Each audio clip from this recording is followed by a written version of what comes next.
Boa tarde, sejam bem-vindas, sejam bem-vindos a esse espaço de debate onde nós vamos discutir o tema migração e racismo em tempos de pandemia. Meu nome é Catarine Flor, sou assessora da Fundação Rosa Luxemburgo, que é uma organização alemã vinculada ao partido Die Linke. A fundação tem escritórios regionais em 24 países do mundo e aqui no Brasil ela atua há 16 anos.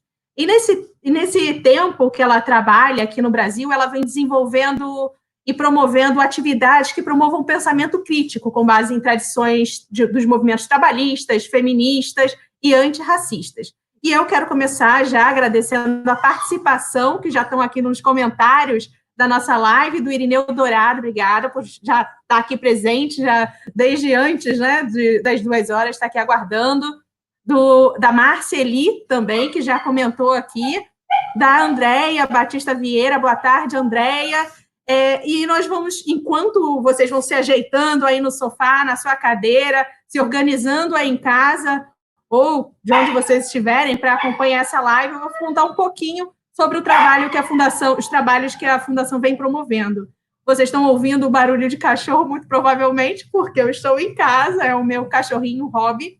E a Fundação, uma das atividades é aqui o Vozes Insurgentes de Mulheres Negras, que é uma publicação que traz textos, entrevistas de mulheres negras que vão do século XVIII à primeira década do século XXI. E essa semana nós divulgamos já, alguns de vocês já devem ter visto, um vídeo que discute a situação das empregadas domésticas nesse tempo de pandemia, que é uma situação bastante delicada, que contou com a participação da Bianca Santana e da rapper, historiadora e ex-empregada doméstica, Preta Rara. Vale a pena conferir, dá uma olhadinha aí no Facebook, no Twitter também, e também aí no YouTube depois da live. Também temos o livro está disponível para download na nossa página, rosalux.org.br. Também mostro para vocês aqui a coleção Emergências. Tem mais 2 publicações que vocês também encontram, todas as 5 em PDF, lá na página da Fundação. Elas estão disponíveis para download e essas aqui são feitas em parceria com a Expressão Popular.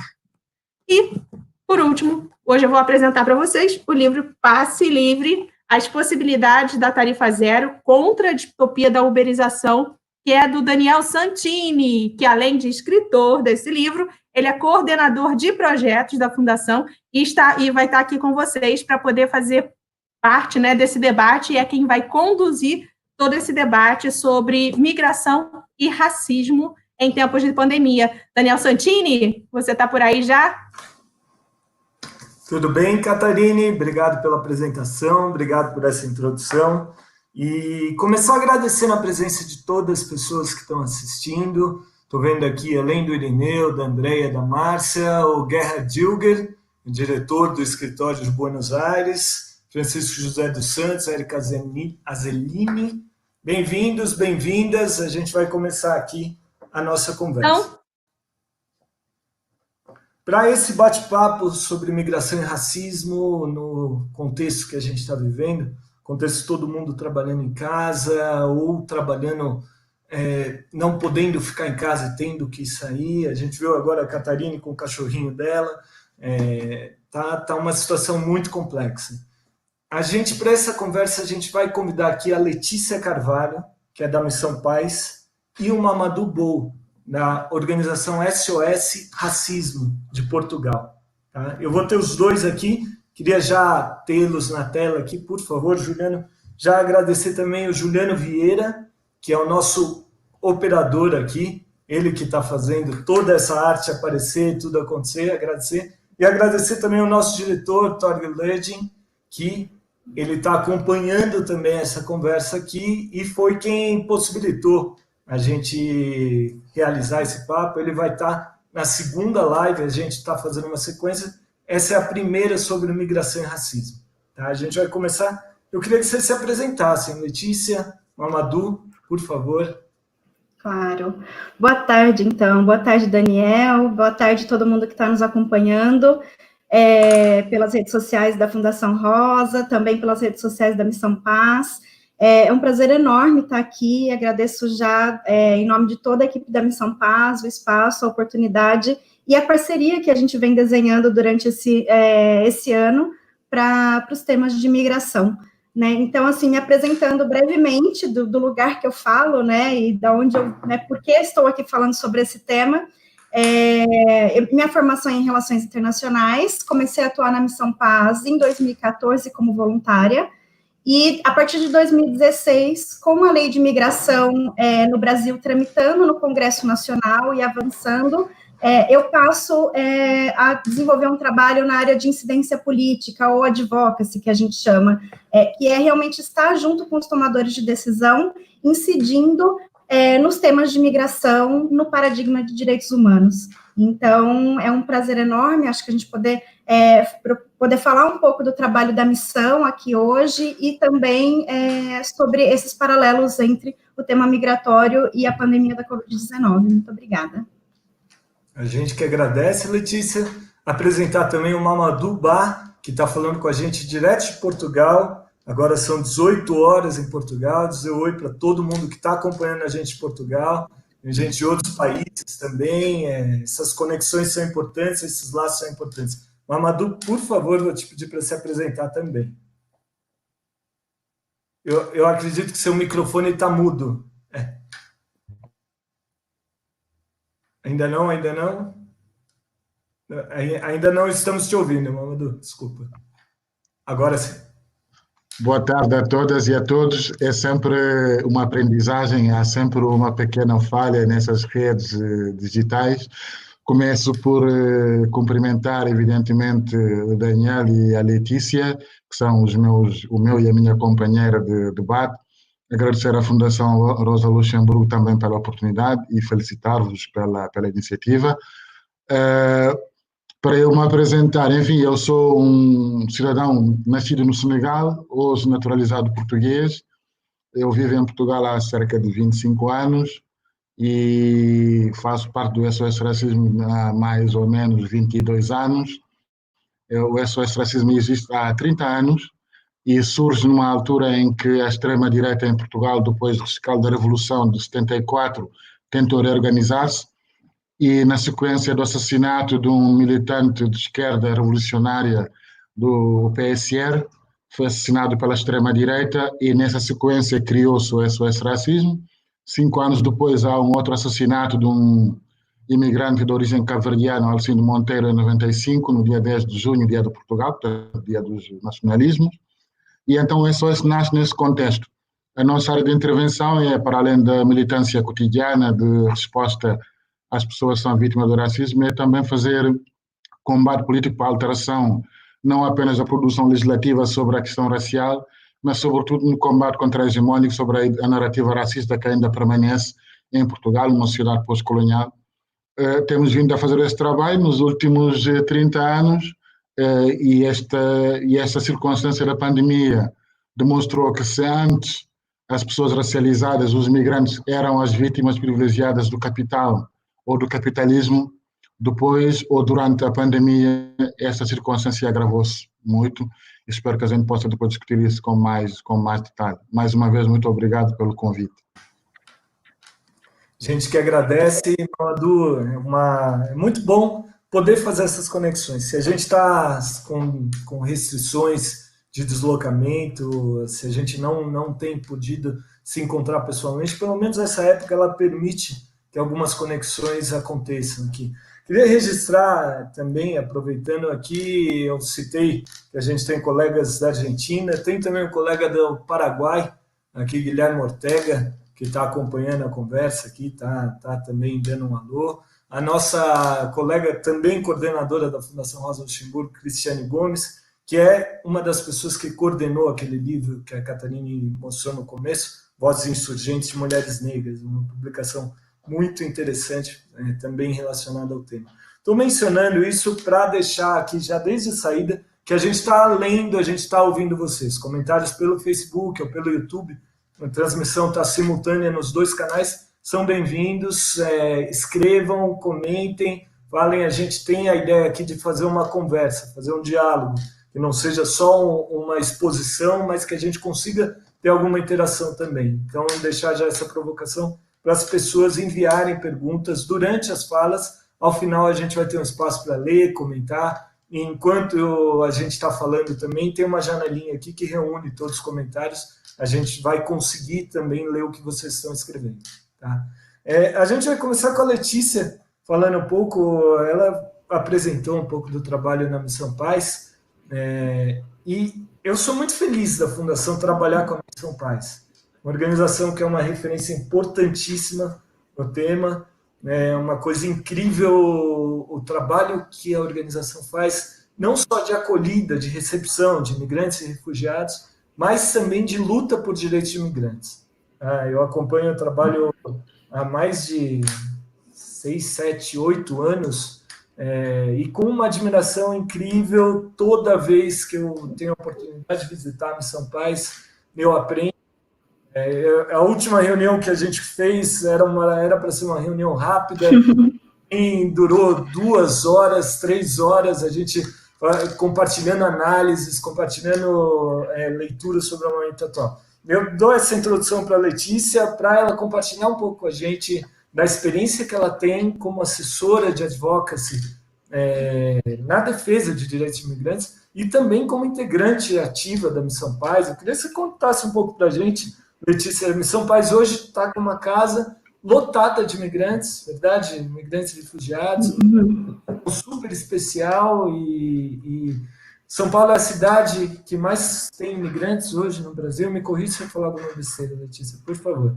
Mas é a cidade que mais tem imigrantes no Brasil, e a gente tem aí essa população nesse contexto de coronavírus atravessando um momento delicado. Queria que você compartilhasse um pouco como tem sido.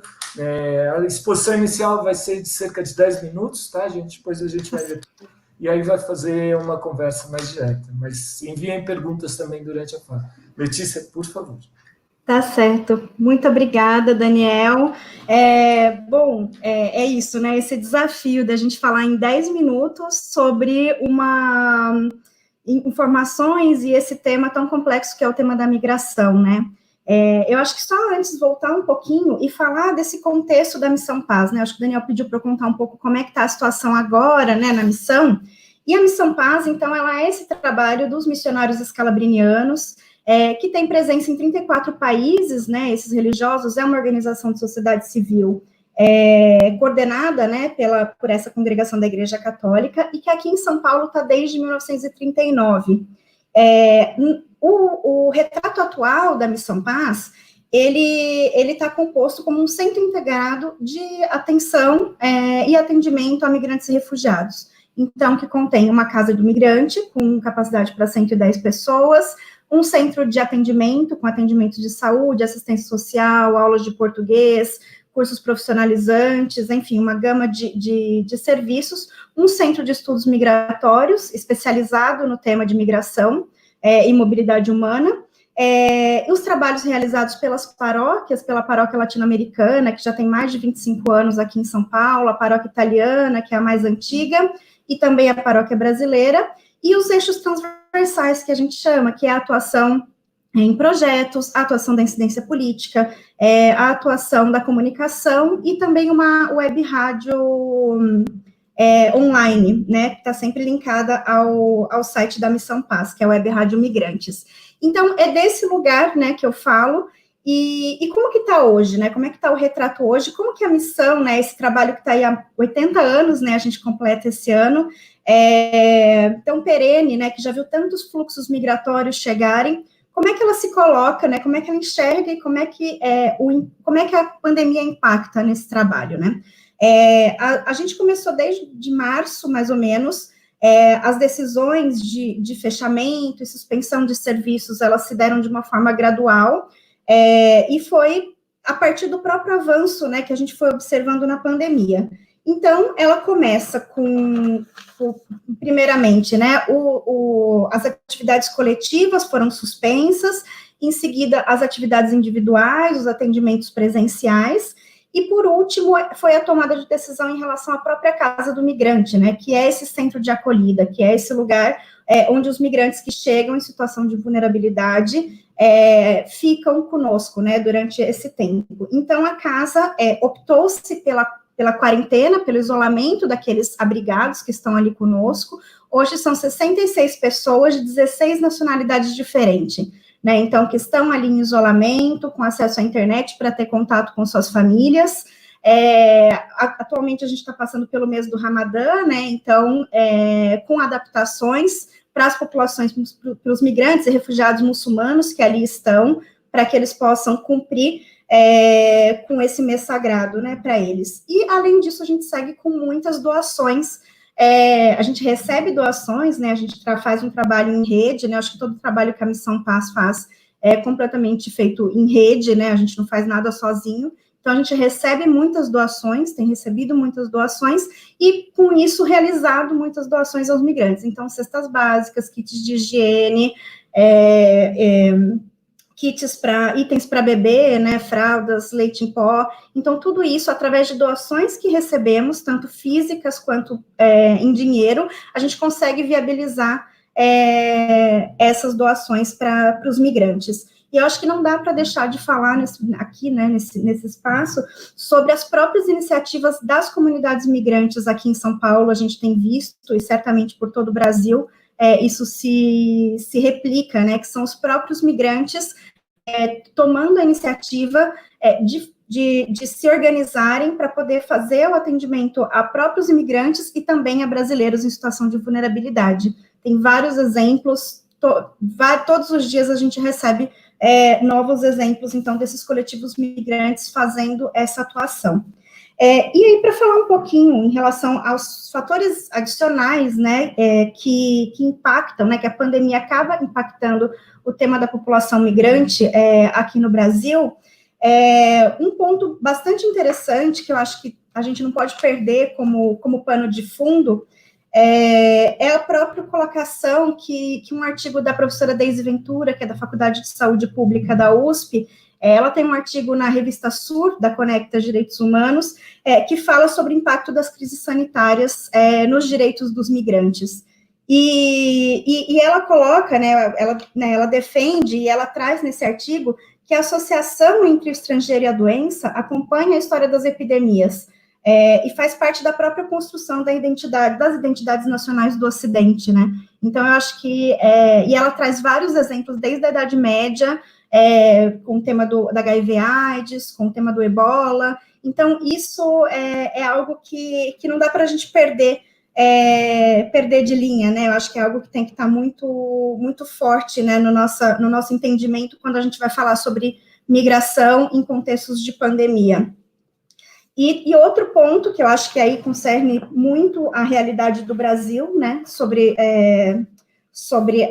ao tema migratório, que eu acho que eu queria, né, são muitos os pontos, eu devo ter separado pelo menos uns 5 ou 6, que talvez no debate a gente consiga trabalhar mais, mas eu acho que um ponto principal que eu queria trazer e que a gente não perca de vista é o ponto da condição social dos migrantes, né, dos migrantes, sobretudo os que chegam até nós, né, os migrantes que são atendidos por nós em condições de maior vulnerabilidade, porque a gente tem visto pelos noticiários, o Brasil passa de 8.500 mortes, e a gente tem visto cada vez mais que o grande fator de risco no momento colocado no Brasil já não é nem tanto mais a idade ou condições de saúde pré-existentes, doenças pré-existentes, mas sim a própria classe social que a pessoa ocupa, né? Isso a gente tem visto nos noticiários todos os dias, né? E aí, quando a gente parte de um país que né, como o Brasil, que tem um racismo estrutural e que ele é muito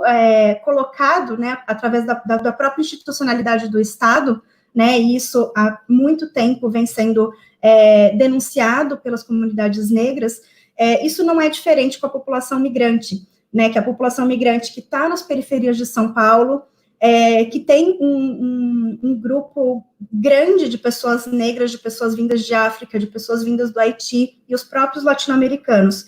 E como que isso impacta, né, na vida dessas pessoas? Essas condições, né, de moradia nas periferias, ou então os que estão em contexto de abrigamento, nos abrigos públicos, junto com população em situação de rua, ou em ocupações, né, existe um grande número de imigrantes que vivem em ocupações aqui no centro de São Paulo. O tema da informalidade, né, do trabalho informal, e com a paralisação, né, dos serviços ditos não essenciais, muitos desses migrantes, eles veem a sua renda reduzida a zero.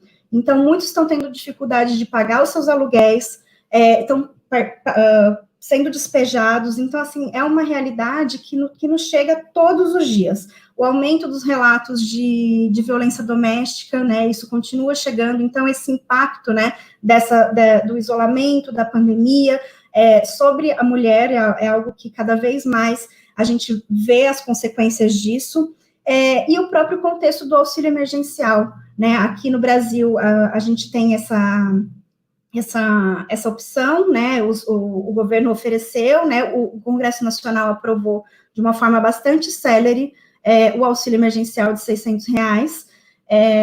O governo, né, o Estado, o presidente levou muito tempo para sancionar esse auxílio, e agora a gente vê esse impacto, né, na vida das pessoas que mais precisam e que estão se expondo nessas filas, e no caso dos migrantes com dificuldades por conta da aceitação de documento, das barreiras linguísticas, da exclusão digital. Então, assim, é uma série de impactos, né, que chegam à população brasileira também, à população periférica e à população pobre brasileira, e que não é diferente para os migrantes, e que muitas vezes acaba sendo agravado por esse fator de vulnerabilidade a mais, que é a questão linguística ou o tema da documentação. Os documentos são diferentes, às vezes os documentos estão vencidos porque a própria Polícia Federal não está funcionando, não está expedindo documentos. Então, com esses documentos vencidos, eles têm dificuldade de acessar, embora a Defensoria Pública da União atuando bastante, né, com nesse sentido, né, com liminar, com ação civil pública, para que os bancos, para que a Caixa Econômica conceda, né, dê o benefício que é de direito. Enfim, eu acho que esse é o ponto principal que acaba atingindo, né, a população migrante. Meu tempo nesse momento está esgotando, mas eu acho que durante o debate a gente pode falar um pouco mais sobre os outros pontos em relação a dificuldades de acesso ao sistema de saúde, fechamento de fronteira, e projetos de leis que vêm surgindo, não só no Brasil, mas na América Latina como um todo, a gente pode ver projetos de leis que vêm surgindo para reduzir direitos dos migrantes, né? Então, é basicamente isso. Acho que nesse primeiro momento, esse primeiro retrato, alguns dos pontos principais que eu gostaria de trazer para que a gente possa refletir e esquentar um pouco mais aí o debate. Enfim, muito obrigada. Durante o debate, eu espero poder, né, trazer um pouco mais dos outros elementos, mas é isso a princípio. Obrigada. Vocês lembram que eu falei que a reunião inicial era meia hora e acabou sendo 2 horas, 3 horas? É isso, a Letícia tem muito a dizer, a gente vai continuar a conversa agora, ela volta a falar em minutos aqui. Só uma informação antes, ela mencionou um pouco do desafio que o vírus não tem preconceito, o vírus não escolhe, é um vírus muito democrático, ele não vê raça, não vê classe, não vê cor, não vê gênero. A gente tem uma predileção por idade, mas ele ataca do mesmo jeito. Mas ainda assim a gente tem uma coisa muito concreta que tem morrido mais a população negra do que a branca no Brasil. Os poucos dados que o governo federal liberou já sobre o tema, eles indicam que existe uma tendência de crescimento maior da doença entre quem é negro do que entre quem é branco. Quem quiser uma referência, estou citando aqui, a Pública fez uma reportagem recente, uma reportagem da Bianca Muniz, Bruno Fonseca e da Ruth Pinha, que ela fez um levantamento, dados de 11 a 26 de abril, 2 semanas, a morte de pacientes negros confirmados pelo governo federal aumentou de 180 para 930, um aumento de 5 vezes. Enquanto isso, nesse mesmo período, a morte de pacientes brancos subiu de 339 para 1.080, um aumento de 3 vezes. Você tem um crescimento maior entre a população negra. Isso não é por acaso. Só ressaltar um ponto que a Letícia colocou, que é justamente o comentário que a minha colega Cristiane Gomes, que eu mencionei nessa reportagem, ela foi entrevistada, que é quem está saindo de casa, quem tem que sair de casa, quem não está saindo de casa para passear, Quem tem que sair de casa, quem tem que continuar trabalhando, quem tem que fazer entrega, quem tem que portaria, serviço doméstico, quem não conseguiu deixar de sair de casa. A base toda da nossa sociedade, a base toda, ela é formada por trabalhadores e trabalhadoras negras. A gente tem aí um reflexo da desigualdade social que ele é muito duro, e isso explica um pouco por que a situação está saindo de controle. Isso falando de São Paulo, eu queria convidar aqui o Mamadou a voltar para a nossa tela para a gente saber um pouco mais de como está a situação em Portugal. O Mamadou, ele acompanha muito, não só de Portugal, mas de toda a Europa, eu acho. Ele tem referências de como toda a situação está se dando na Europa. O Mamadou, eu não sei se ele voltou. Estou aqui. A gente está tendo aqui um probleminha de conexão. Eu estou aqui. Enquanto ele está reconectando, eu vou fazer só mais uma consideração. Então, outro ponto que a Letícia colocou, outro ponto... voltou. Eu já faço essa consideração. Por favor, não sei se você conseguiu ouvir o que eu tinha comentado. Eu ouvi. Perfeito. Queremos saber de você como é que andam as coisas, como é que a SOS Racismo tem acompanhado, como é que é a situação em Portugal e na Europa como um todo. Por favor. Muito obrigado. Já a Letícia fez um retrato que é, em grande parte, muito, muito parecido com aquilo que acontece aqui. Eu queria fazer a minha fala em duas partes. Uma que é fazer uma espécie de contexto geral do que acontece na Europa, porque não se pode falar de política migratória de Portugal sem falar do contexto europeu, uma vez que nós fazemos parte da União Europeia. E sobretudo para mostrar a dimensão estrutural e capitalista da questão migratória e de que isso tem a ver depois com a questão racial. Só para ter uma ideia, vou dar alguns números para termos um bocado alguma ideia dessa dimensão estrutural da questão migratória. O orçamento plurianual da União Europeia, previsto entre 2021 e 2027, prevê aumentar de 13 mil milhões para 34 milhões de euros para o orçamento só destinado à questão migratória. No entanto, essas 34 milhões, é uma coisa aqui que é obviamente mais significativa, que 10 milhões dessas 34 milhões, ou seja, apenas um terço, está destinado a políticas sociais, de apoio e de resposta a necessidades sociais. 21,3 mil milhões desse dinheiro, é uma brutalidade, é para a vigilância e para a opressão. 9 mil milhões, dos quais para criar um pequeno exército.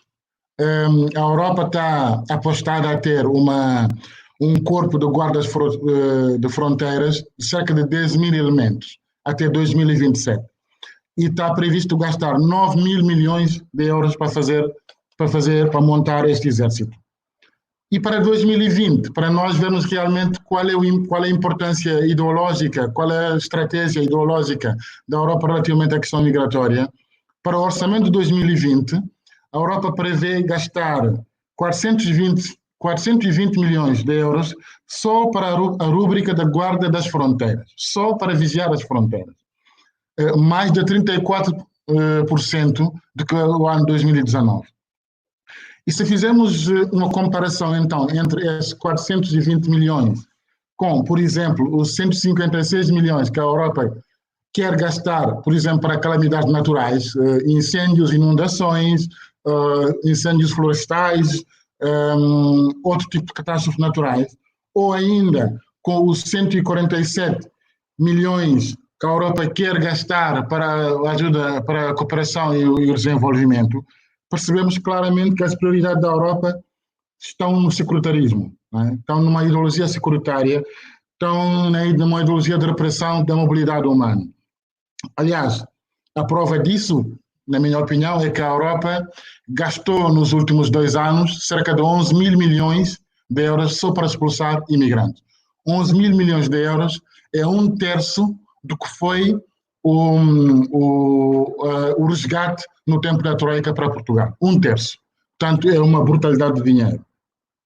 E num continente, agora temos aqui um mapa, num continente que tem cerca de 400 ou mais de 400 campos onde estão instalados refugiados, imigrantes requerentes de asilos, e um continente que tem cerca de 20 milhões de pessoas estrangeiras que vivem no seu país. Alguns destes campos conseguem ter entre 30 e 40 mil pessoas. Portanto, nós percebemos que as prioridades da Europa estão erradas, não é? Aliás, eu costumo dizer que a política da União Europeia no que toca à imigração é uma política de leilão da morte.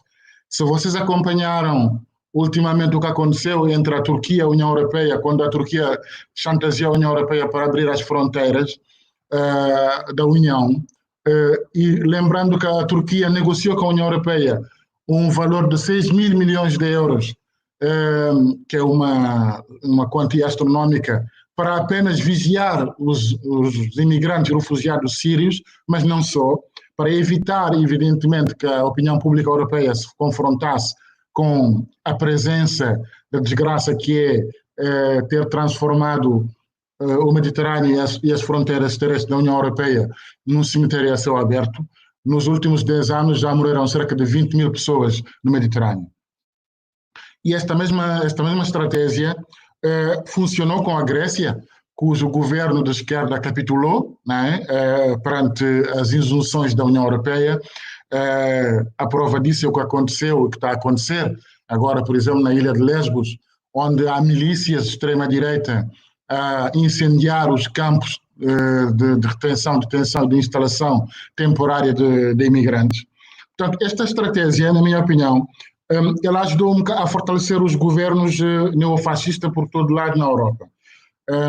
Os mais assanhados desses governos neofascistas contam-se, por exemplo, o governo da Hungria, com Orbán, mas também os governos do Salvini, e ainda com uma penetração bastante importante da extrema-direita em quase todos os países da União Europeia. Não há um único Estado-membro da União Europeia que não tenha uma força suficiente de extrema-direita com representação e força política, o que é, só por si, um indício daquilo que foi até agora a orientação estratégica da política migratória da União Europeia. A política de migração da União Europeia, ela assenta um bocado numa geografia carceral, não é? Em que o corpo dos imigrantes passou a ser ele próprio um dispositivo político para alargar as fronteiras da União Europeia.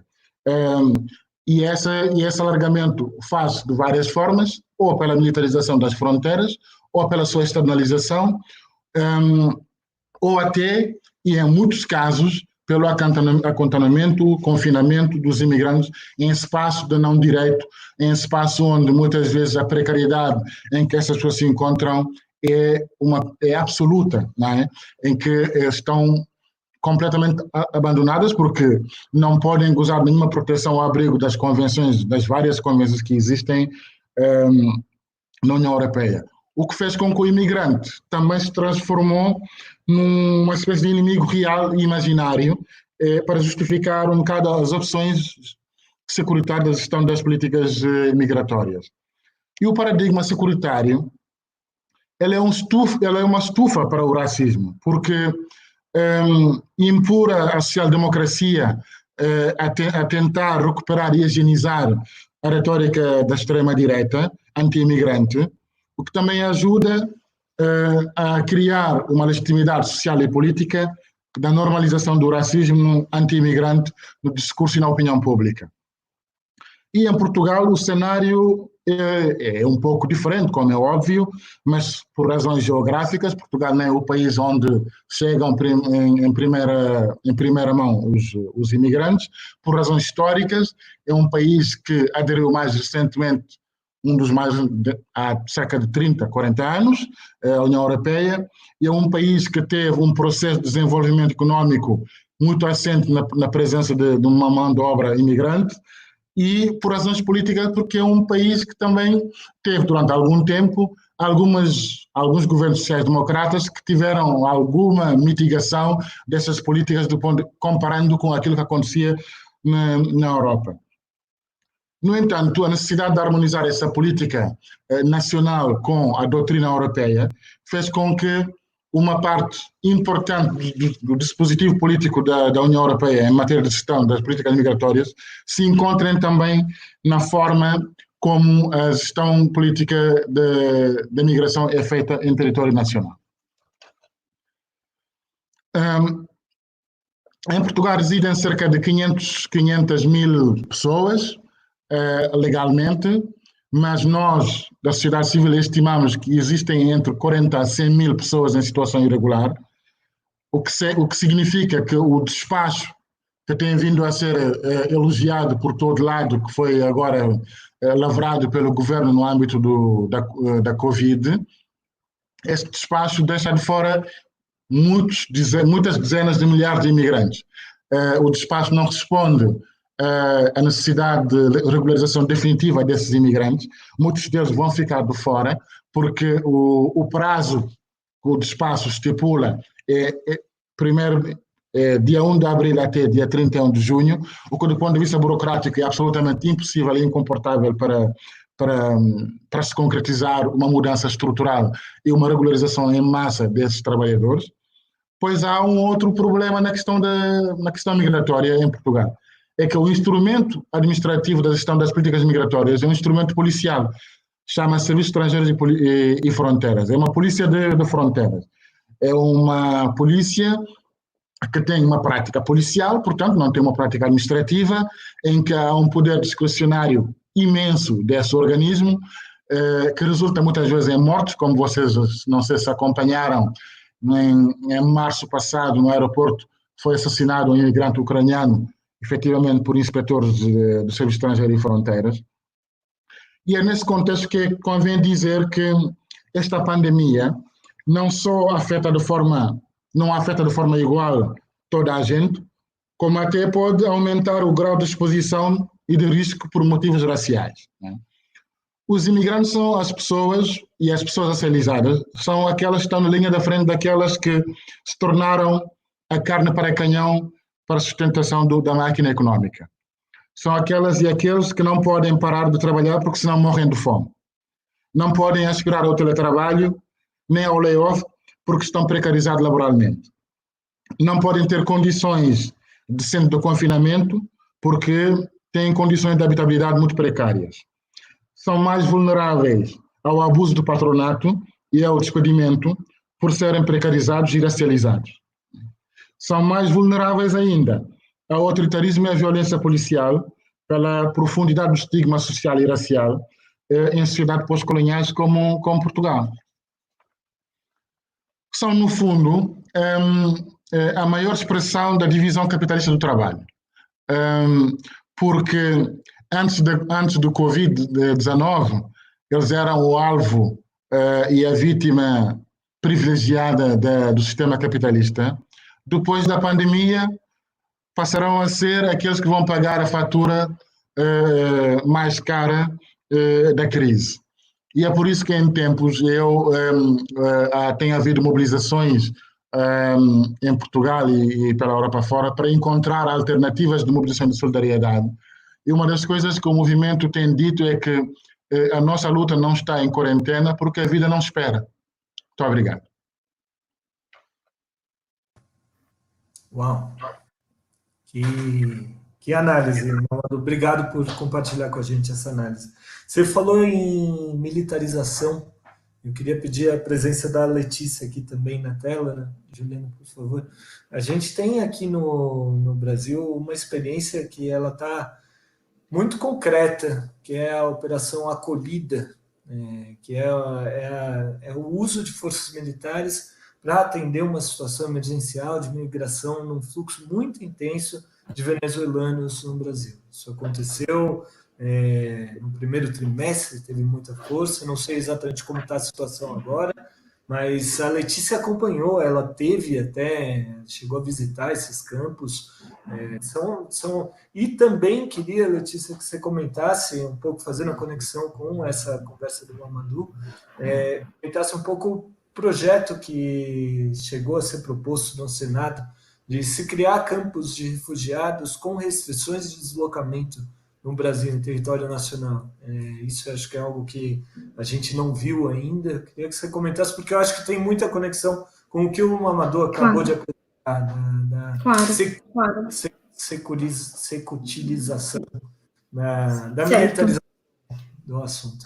Enfim, passar a palavra de novo para a Letícia, já a gente volta. Perfeito. Bom, Daniel, que bom, assim, acho que tocar um pouco nesse assunto é bem importante nesse momento, principalmente por conta de uma notícia que veio à tona hoje ainda, né, eu já comento um pouco com vocês. Em relação ao tema dos venezuelanos no norte do Brasil, isso começou, né, desde 2015, os primeiros começaram a chegar, sempre foi uma região de uma troca pendular muito forte, né, Roraima, ela é um estado isolado do resto do Brasil, pela própria floresta amazônica e o rio Amazonas, né, então ele é um estado que acaba que sempre teve muito mais relação com a Venezuela do que com o próprio resto do Brasil, né, então já sempre houve essa troca e essa relação pendular durante a história do estado de Roraima. A resposta dada, né, com a intensificação do fluxo, a primeira vez que eu tive em Roraima foi em 2017, eu já tive lá cerca de 5 vezes, assim, mais ou menos a cada 6 meses, a última vez que eu estive foi em julho de 2019, o ano passado. O cenário lá, ele muda muito rapidamente, então, assim, a forma como ele está agora, a gente tem conversado com parceiros e acompanhado as notícias para saber como está o retrato agora nessa questão da pandemia.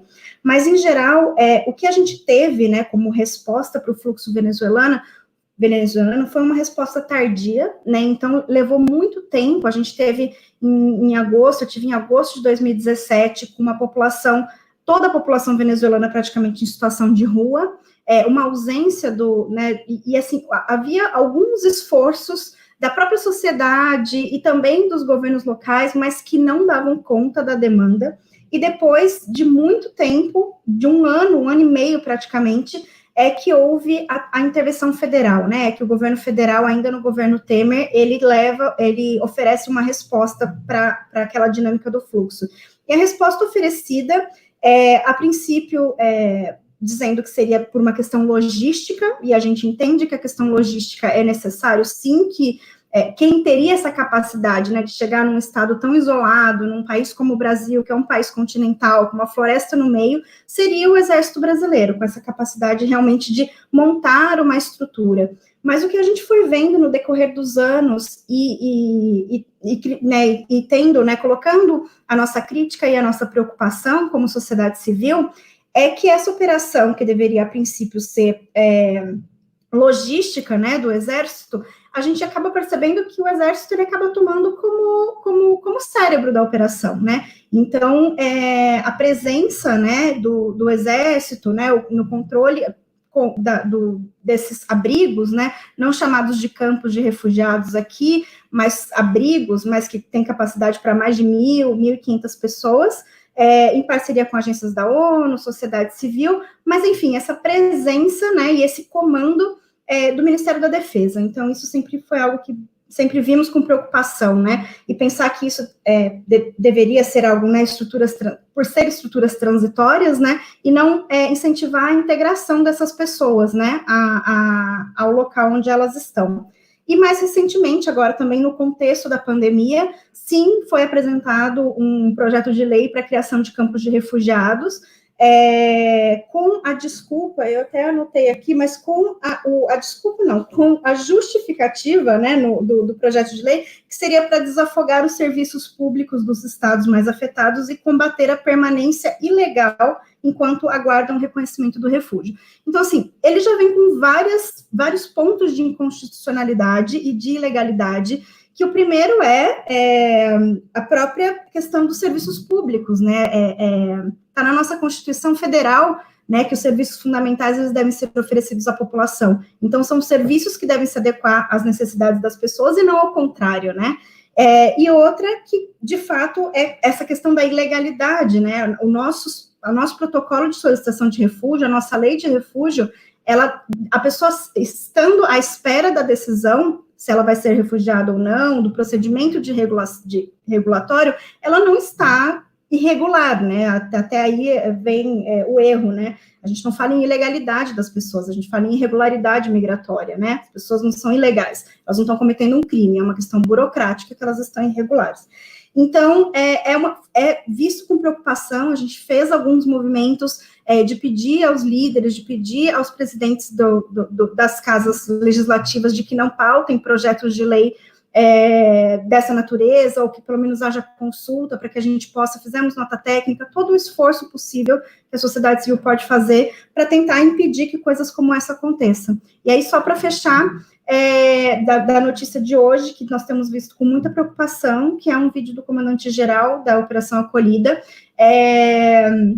incentivando que os grupos, né, os militares que estão ali, que eles vão se revezando, né, a cada 3, 6 meses se reveza esse contingente, e os que estão ali para que eles se exponham ao contágio do vírus, para que eles possam ficar imunes de uma forma mais rápida e seguir aí os seus trabalhos naquela lógica da imunização por rebanho, né, e isso a gente tem visto com muita preocupação, porque se os militares que estão atuando dentro desses abrigos, se eles começam a se expor a pandemia e passar o vírus para as pessoas que estão em situação de abrigamento, numa condição de saúde, de vulnerabilidade, e de higiene e alimentação muito mais precária, isso pode causar um verdadeiro desastre dentro dessas pessoas. São 6.500 abrigados, mais ou menos, que estão em Roraima e Manaus,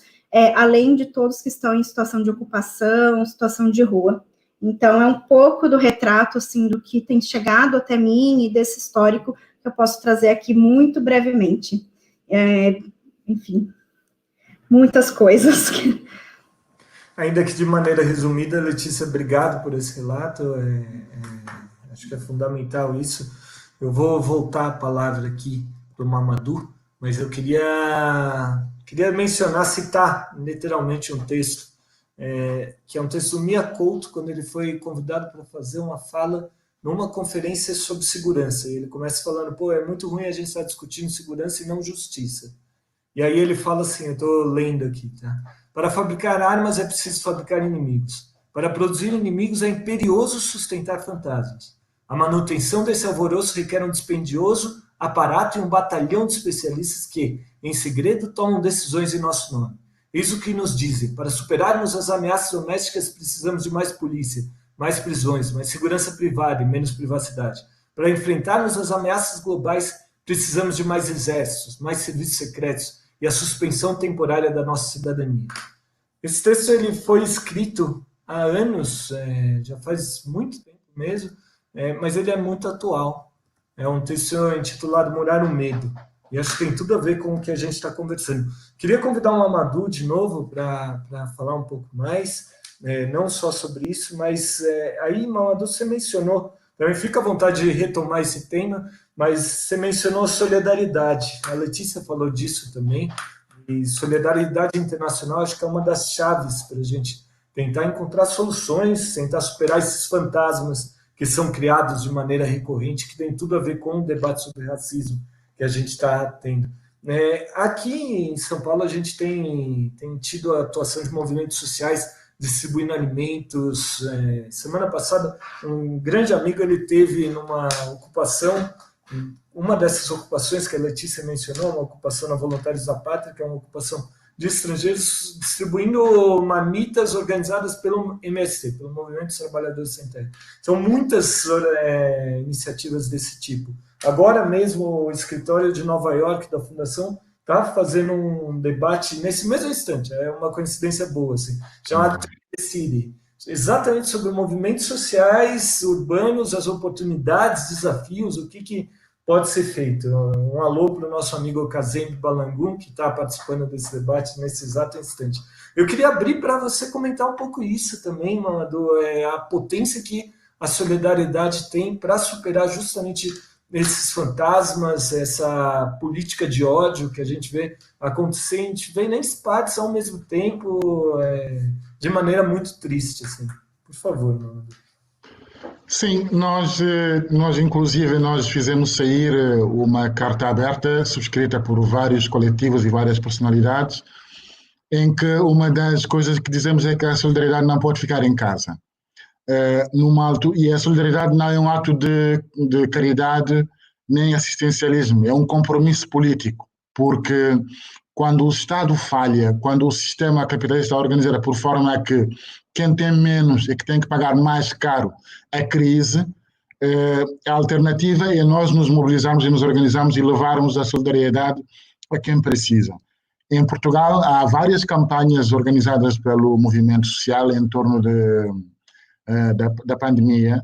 Nós estamos envolvidos em várias. Há uma em que estou mais particularmente envolvida, que se chama Covid-19, Campanha Antirracista de Solidariedade Imediata, que consiste em não apenas levar as pessoas nas periferias os bens de primeira necessidade, mas também responder a problemas de acesso à saúde, de problema de pagamento de receitas médicas em que não consigam pagar, responder a necessidades básicas de poder fazer com que essas pessoas, por exemplo, possam ter água, luz, gás, porque mesmo que tenha saído um decreto-lei a dizer que era suspenso o corte de água, luz e gás, sabemos que há pessoas que não têm água canalizada nem eletricidade, portanto têm formas precárias de ter acesso a esses bens essenciais, e essas campanhas têm sido fundamentais para poder levar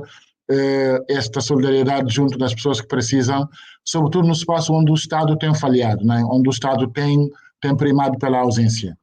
E é também uma forma de mostrar que é possível acontecer, de facto, um impulso cidadão que faça com que as pessoas não fiquem para trás.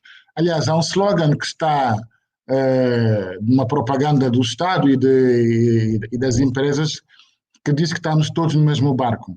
E a nossa resposta é dizer que não estamos todos no mesmo barco, porque se é verdade que o vírus não vê cor, a sociedade, ela vê cores. O sistema sim vê cores. E em função desta visibilização da cor como forma de afastar as pessoas dos direitos básicos, o que tem que acontecer é uma resposta de solidariedade. Mas eu queria só voltar sobre a questão da militarização, para dar 3 exemplos concretos disso em Portugal. O primeiro aconteceu no sul do país, logo no início da pandemia. Uma brigada da GNR, que é um corpo policial policial paramilitar, juntou todos os trabalhadores imigrantes no setor agrícola, entre infectados e não infectados, fechou-os numa escola durante 3 semanas e deixou-os lá. Quando decidiu libertá-los, libertou-os sem sequer sabermos que tipo de testes é que foram feitos, que tipo de exposição é que essas pessoas podem representar para os ambientes onde eles vão depois voltar. Pois houve um segundo caso, mais paradigmático deste caráter securitário, estigmatizador, há 3 semanas atrás, porque foi descoberto um cidadão que estava infectado, um requerente de asilo num hotel, numa residência onde estavam 200 refugiados. O que é que o Estado faz? O Estado pegou nesses 200 refugiados, foi colocá-los numa base militar, fora da cidade de Lisboa, em que eles não estão em contato com ninguém, com o argumento de que, primeiro, é para evitar que fugissem. Segundo, era para também garantir que não podiam ser um foco de contágio. Ou seja, é um modus operandi que nos mostra que as primeiras vítimas da estigmatização racista que decorre da pandemia são as pessoas mais fragilizadas, entre elas imigrantes e refugiados. Pois há um aumento da violência policial nos subúrbios, nas periferias de Lisboa, sempre com uma justificação através do estado de emergência. Ou seja, o estado de emergência que foi mobilizado pelo governo, supostamente para estancar a possibilidade de contágio, serviu para resgatar e legitimar o autoritarismo do Estado e justificar a violência policial gratuita e racista sobre pessoas racializadas. E há um exemplo para mim que mais paradigmático ainda, é que nós estamos a falar do contexto europeu. A União Europeia tem um instrumento muito parecido com a NATO, que se chama Frontex, que é uma espécie de exército dentro da própria União Europeia. Tem como programa criar uma força de 10 mil homens, tem navios, tem aviões, tem todo o tipo de aparato de vigilância e de repressão que quase muitos países do mundo em desenvolvimento cujos exércitos não teriam. É um arsenal diretamente construído, especificamente construído e concebido para transformar o imigrante num inimigo a abater. E isto tem dado uma força brutal à expressão da extrema-direita, porque quanto mais a lógica e a retórica da extrema-direita for a estigmatização, a criminalização da imigração, nós temos vários países nesse momento na União Europeia em que o auxílio ao imigrante tornou-se num crime. Ou seja, a solidariedade passa a ser criminalizada. E enquanto isso está a acontecer, o que nós temos assistido é que há setores da social-democracia, por exemplo, que têm um discurso muito mole e que muitas vezes, inclusive, cai na tentação de recuperar esse discurso racista, não percebendo que, ao fazer isto, o que estão a fazer basicamente é legitimar social e politicamente a ideologia racista que está a crescer cada vez mais na Europa.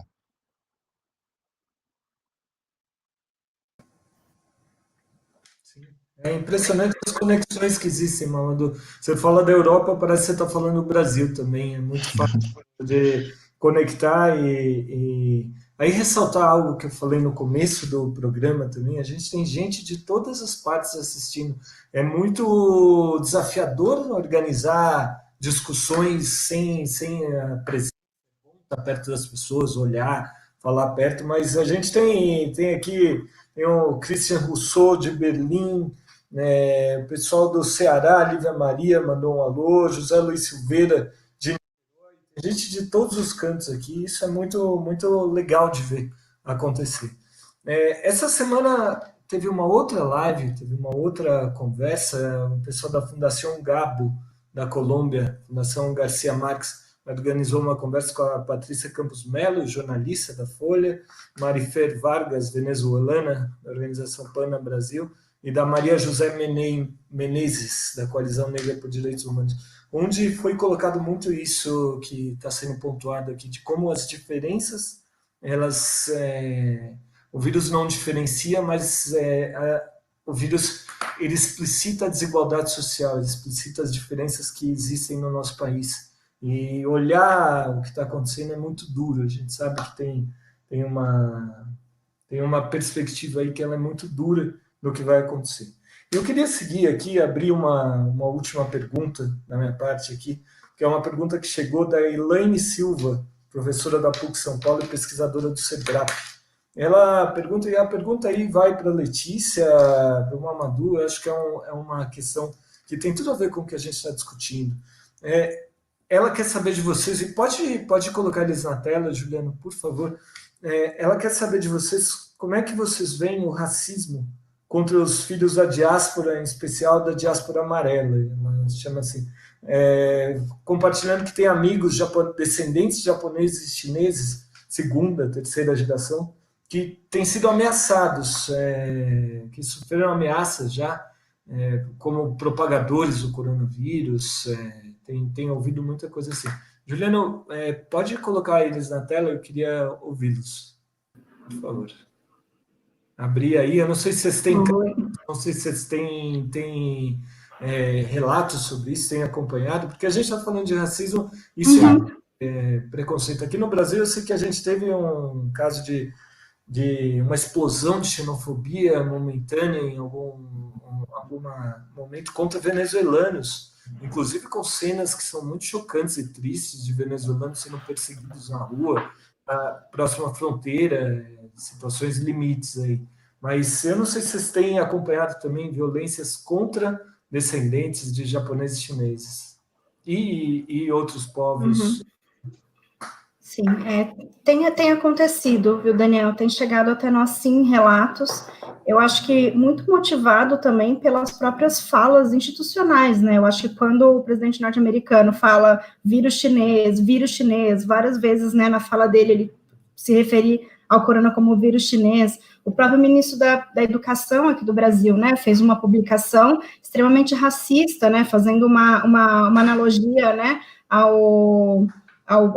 a China, né, no contexto do corona. Então, tudo isso realmente, né, cresce, aumenta esse caldo da estigmatização e da xenofobia e do racismo contra essas populações. Então, isso tem acontecido, sim, a gente tem acompanhado.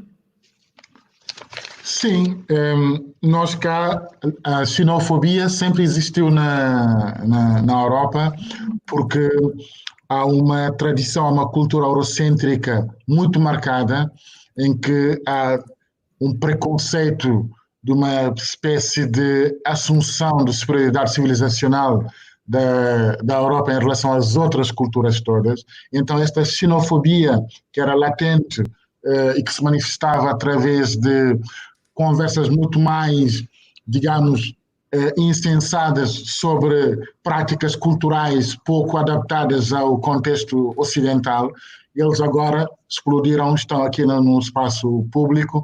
O racismo anti-asiático ganhou grandes proporções e é muitas vezes instigado, inclusive, pela classe empresarial. E isto é muito importante a gente falar sobre isso numa altura em que estamos a falar de globalização económica, porque ao mesmo tempo que uma classe económica não se importa de deslocalizar as suas empresas para zonas onde pode fabricar e pagar quase nada, né?